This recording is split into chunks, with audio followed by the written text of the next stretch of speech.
Class 6 के geography class में आप सभी बच्चों का बहुत बहुत स्वागत है। हम लोग ज्योग्राफी का दूसरा चैप्टर ग्लोब अक्षांश और देशांतर पढ़ रहे हैं। तो आज हम लोग पृथ्वी की जलवायु तथा ताप कटिबंध उसके विषय में पढ़ेंगे और चित्र के द्वारा उसको हम लोग समझेंगे। तो चलिए हम लोग शुरू करते हैं। पृथ्वी की जलवायु अथवा ताप कटिबंध। सूर्य की विसर्जित ऊष्मा पृथ्वी के सभी भागों पर एक समान नहीं पड़ती है, इसलिए उन भागों की जलवायु भी भिन्न भिन्न होती है।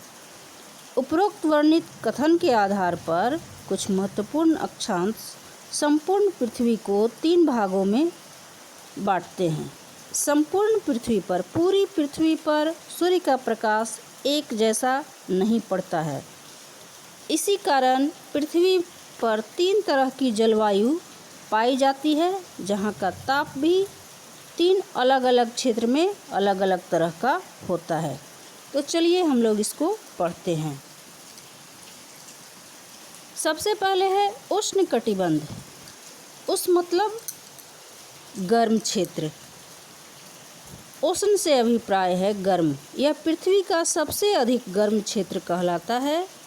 यह दोनों गोलार्धों में कर्क रेखा और मकर रेखा के बीच स्थित होता है। इस कटिबंध को सभी अक्षांश रेखाओं पर सूर्य वर्ष में कम से कम एक बार दोपहर में सिर के ठीक ऊपर होता है, इसलिए यह कटिबंध अधिकतम ऊष्मा प्राप्त करता है।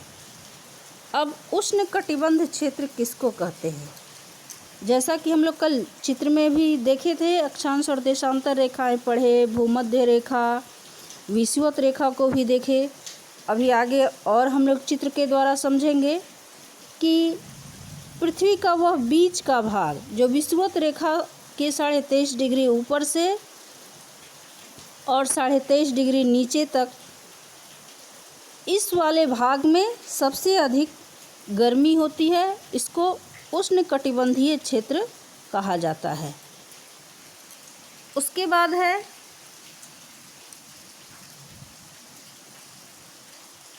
अब चित्र में आप लोग देखिए, ये ब्राउन कलर से जो दिखाया गया है, ब्राउन कलर उष्ण कटिबंध का क्षेत्र है, जो 23.5 डिग्री ऊपर उत्तरी ध्रुव की ओर, उत्तरी अक्षांश में 23.5 डिग्री ऊपर से लेके 23.5 डिग्री नीचे, ऊपर कर्क रेखा से नीचे मकर रेखा के बीच वाला जो भाग ब्राउन कलर से दिखाया गया है, वही उष्ण कटिबंधीय क्षेत्र है। उसके बाद ग्रीन कलर से जो दिखाया गया है, वो क्षेत्र उपोष्ण कटिबंधीय, उत्तरी उपोष्ण कटिबंधीय और दक्षिणी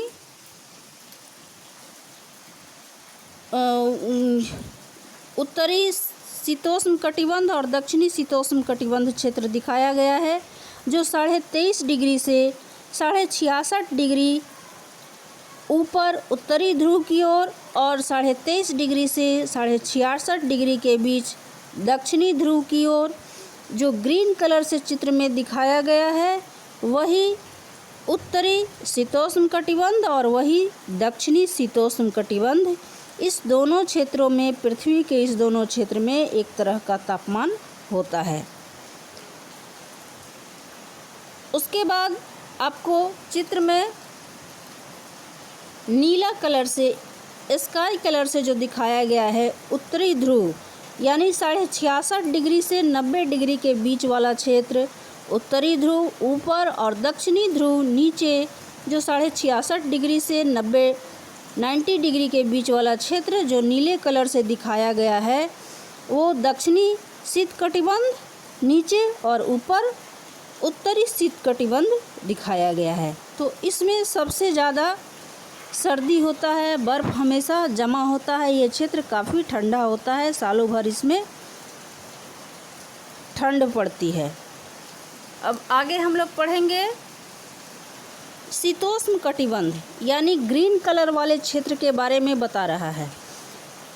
यह उत्तरी गोलार्ध में आर्कटिक वृत्त और कर्क रेखा के बीच स्थित है तथा दक्षिणी गोलार्ध में अटलांटिक वृत्त और मकर रेखा के बीच स्थित है। चित्र में जिसको ग्रीन कलर से दिखाया गया है उसी के विषय में बताया जा रहा है।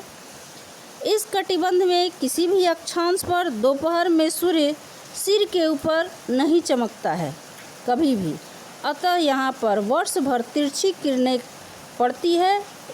ऐसा इसलिए होता है क्योंकि सूर्य की किरणों का कोण ध्रुवों की तरफ कम होता है।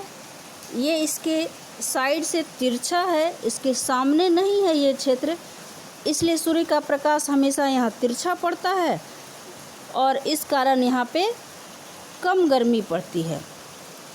उसके बाद हम लोग पढ़ेंगे शीत कटिबंध।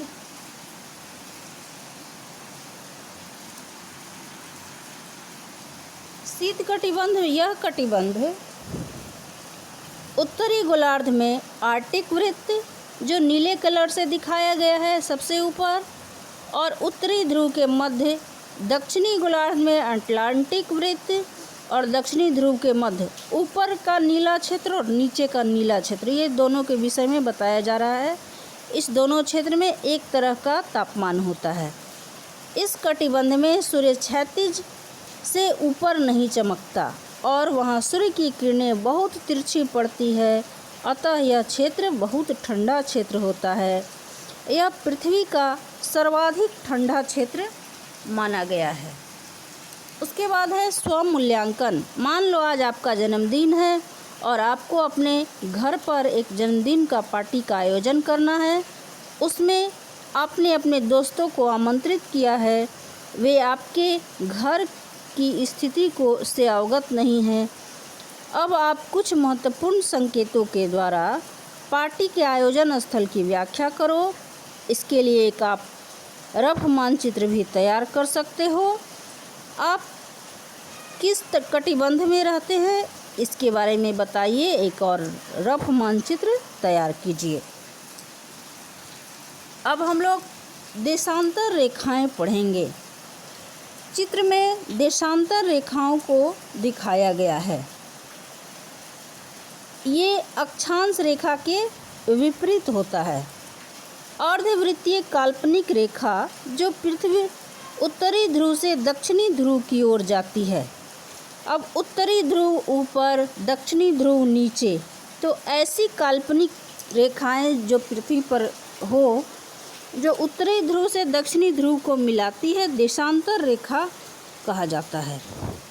भूमध्य रेखा से भिन्न जो ध्रुवों के बिल्कुल मध्य स्थित हो, किसी भी ध्रुवों के मध्य स्थित होती है, किसी भी देशांतर रेखा को से इन रेखाओं की गिनती शुरू की जा सकती है। तो इसमें देशांतर रेखाओं को दिखाया गया है। देखिए ये 0 डिग्री देशांतर रेखा है, उसके बाद 30 डिग्री, 60 डिग्री, 80 डिग्री, 120 डिग्री और 150 डिग्री, फिर 180 डिग्री देशांतर रेखा है, कुल देशांतर। फिर इधर से भी 30, 60, 80, 90, 150, 120 ऐसे करके 180 डिग्री इधर और 180 डिग्री इधर, दोनों कुल मिलाकर 360 डिग्री होता है। तो आज के लिए बस इतना ही। कल हम लोग फिर इसको देशांतर रेखाओं को पढ़ेंगे। तब तक के लिए धन्यवाद।